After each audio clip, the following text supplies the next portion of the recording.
மீண்டும் ஒருமுறை கோட்டாபய ராஜபக்சவை குற்றத்தடுப்பு விசாரணை பிரிவுக்கு வரும்படி அழைப்பு விடுக்கப்பட்டிருக்கின்றது. அதுவும் எதிர்வருகின்ற 17ஆம் திகதி குற்றத்தடுப்பு விசாரணை பிரிவிலே கோட்டா முன்னிலையாக வேண்டும் என்று உத்தரவுகள் பிறப்பிக்கப்பட்டிருக்கின்றது. மேலும் சுரேஷ் சாலேவிடம் நடத்தப்பட்ட விசாரணைகளிலே பல உண்மைகள் வெளிவந்திருக்கின்றது. பல விடயங்களை சுரேஷ் சாலே குறிப்பிட்டிருக்கின்றார் என்ற அடிப்படையிலே குற்றத்தடுப்பு விசாரணை பிரிவு நீதிமன்றத்திற்கு சமர்ப்பணங்களை சமர்ப்பித்திருக்கின்றார்கள். இதிலே பல உண்மைகள் வெளிவந்திருக்கின்றதாம்.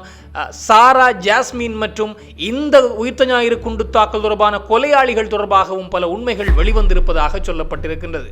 இந்த இடத்திலேதான் சுரேஷ் சாலேவை காப்பாற்றுவதற்காக இப்போது விமல் வீரவம்ச உதயகம்மன்வல தலைமையிலான குழுக்கள் ஒன்றிணைந்து மாநாடுகளை நடத்த ஆரம்பித்திருக்கின்றார்கள். இந்த விடயங்கள் பற்றித்தான் இந்த தொகுப்பினூடாக முழுமையாக பேசப் போகின்றோம்.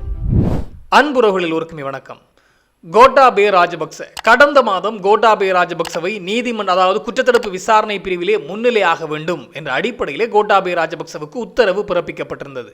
ஆனால் கோட்டாபய ராஜபக்ச நான் நாட்டை விட்டு வெளியேறுகிறேன், சிங்கப்பூருக்கு செல்ல வேண்டிய நிலை இருக்கின்றது, இதனால் அந்த நாளிலே என்னால் இந்த குற்றத்தடுப்பு விசாரணை பிரிவுக்கு விசாரணைக்காக வர முடியாது என்று சொல்லியிருந்தார். ஆனால் கடந்த மாதம் 12ஆம் திகதி முன்னிலையாகும்படிதான் சொல்லப்பட்டிருந்தது. ஆனால் அவருக்கான கடிதமானது 6ஆம் திகதியே கொடுக்கப்பட்டிருக்கின்றது. அப்படி கொடுத்தும் கோட்டாபய ராஜபக்ச இந்த குற்றத்தடுப்பு விசாரணை பிரிவுக்கு வராமல் அந்த நாளிலே அவர் சிங்கப்பூருக்கு தப்பிச் சென்று விட்டார் என்று சொல்ல வேண்டும். அந்த அளவுக்கு இடம்பெற்றிருந்தது.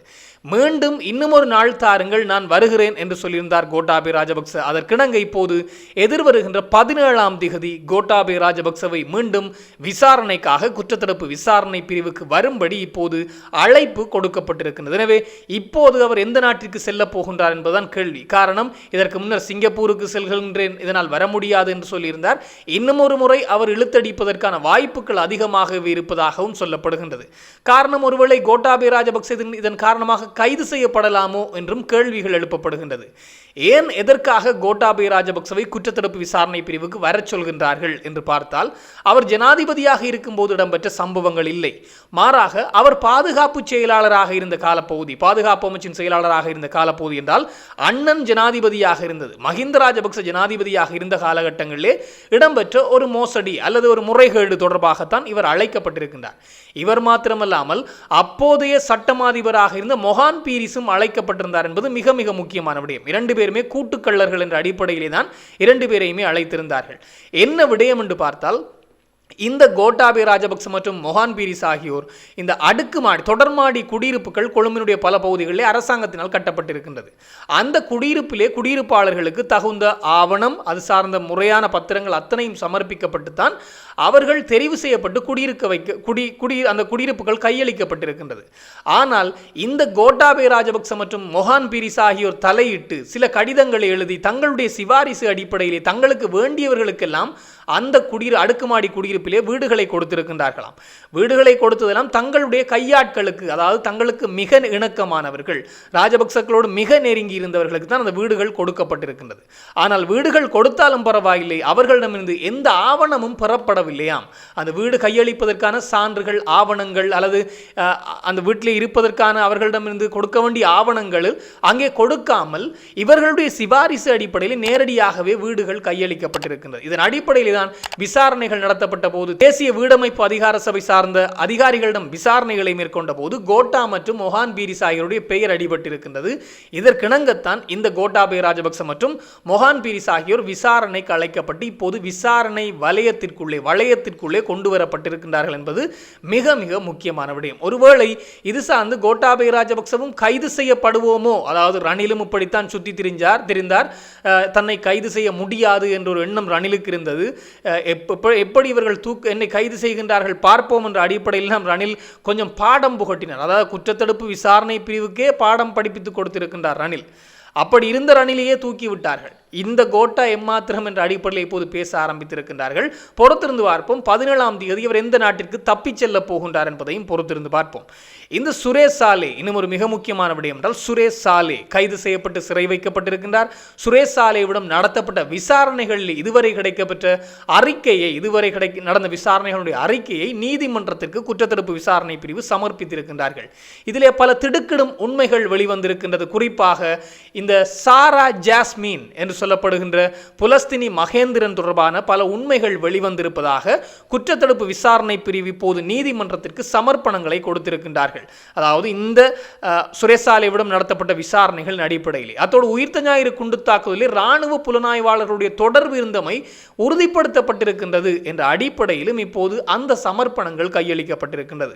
பல உண்மைகளை இந்த சுரேசாலை சொல்லியிருப்பதாகவும் அதிலே கோட்டாபய ராஜபக்சவுடைய பெயரையும் அவர் உச்சரித்திருப்பதாக சிங்கள ஊடகம் ஒன்று, இணையவழி ஊடகம் ஒன்று இந்த செய்தியை வெளிப்படுத்தி இருக்கிறது. அந்த ஊடகத்திலே குறிப்பிட்ட செய்தியானது இந்த சமர்ப்பணம், அதாவது குற்றத்தடுப்பு விசாரணை பிரிவினுடைய அறிக்கை சார்ந்த விடயங்கள், அறிக்கைகள் அத்தனையும் சுரேசாலையிடம் இதுவரை நடத்தப்பட்ட விசாரணை அறிக்கைகள் நீதிமன்றத்திற்கு கொடுக்கப்பட்டிருப்பதாகவும் அதிலே இந்த சாரா ஜாஸ்மினினுடைய இந்த மரபணு மாதிரி பரிசோதனைகள் முதல் 2 தடவை நடத்தப்பட்டது பொருந்தாமல் போயிருக்கின்றதாம்.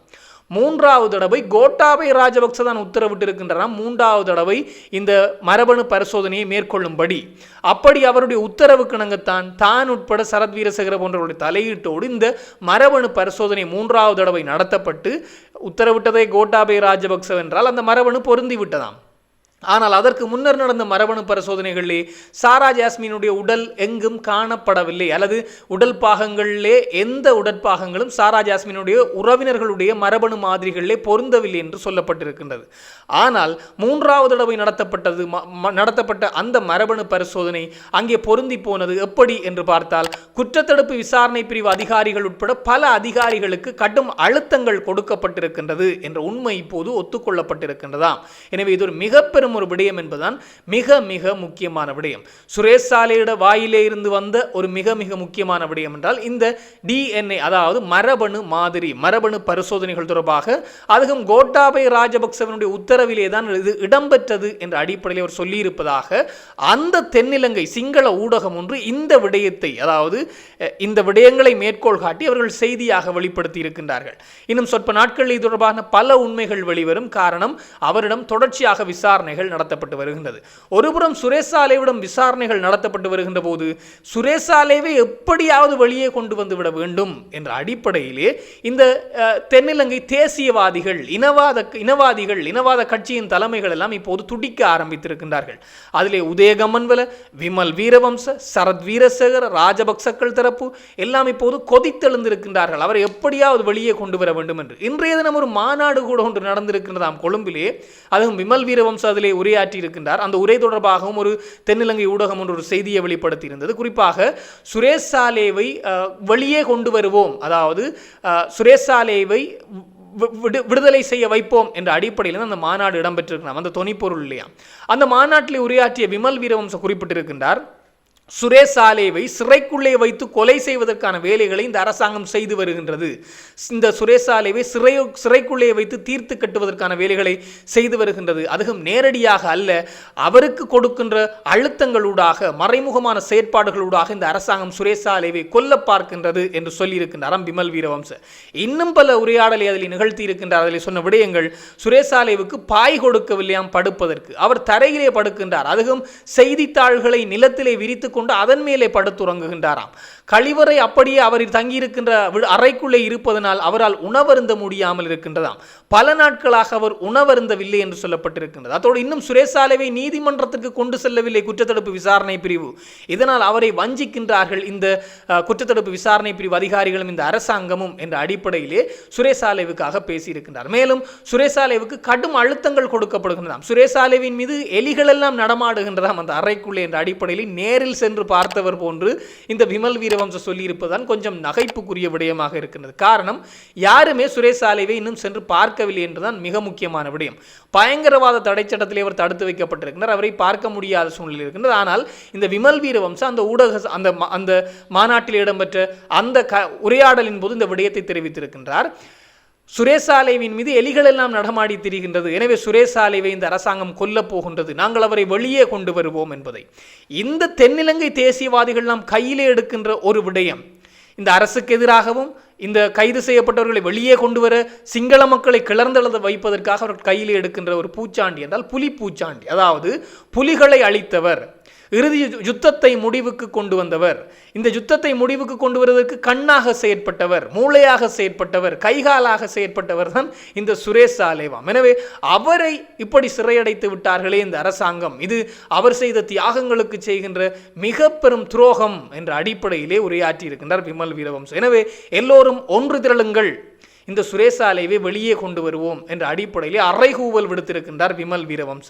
ஏன் இவர்கள் எல்லாம் இந்த அளவுக்கு கொதிக்கின்றார்கள் என்று தெரியவில்லை. சுரேஷ் சாலேவை வெளியே கொண்டு வருவதற்கு காரணம் கொஞ்சம் கொஞ்சமாக உண்மைகள் வெளிவருகின்றதோ என்றுதான் இப்போது எண்ணங்கள் எழ தோன்றுகின்றது. பொறுத்திருந்து பார்ப்போம், விசாரணைகளிலே என்னென்னவெல்லாம் வெளியே வரப்போகின்றது. உயிர்த்த ஞாயிறு குண்டு தாக்குதல், அதாவது இந்த உயிர்த்த ஞாயிறு குண்டு தாக்குதல் இடம்பெற்று 2019 இடம்பெற்றிருந்தது. 6 வருடங்களும் பூர்த்தியாகிவிட்டது. இன்னும் அது சார்ந்த எந்த முடிவுகளும் வெளிவரவில்லை.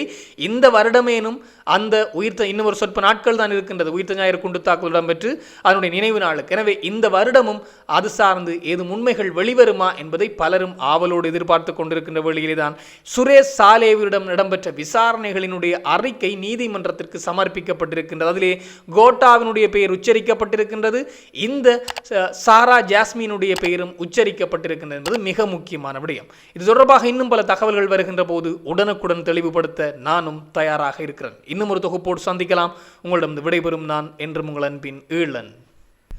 வணக்கம்.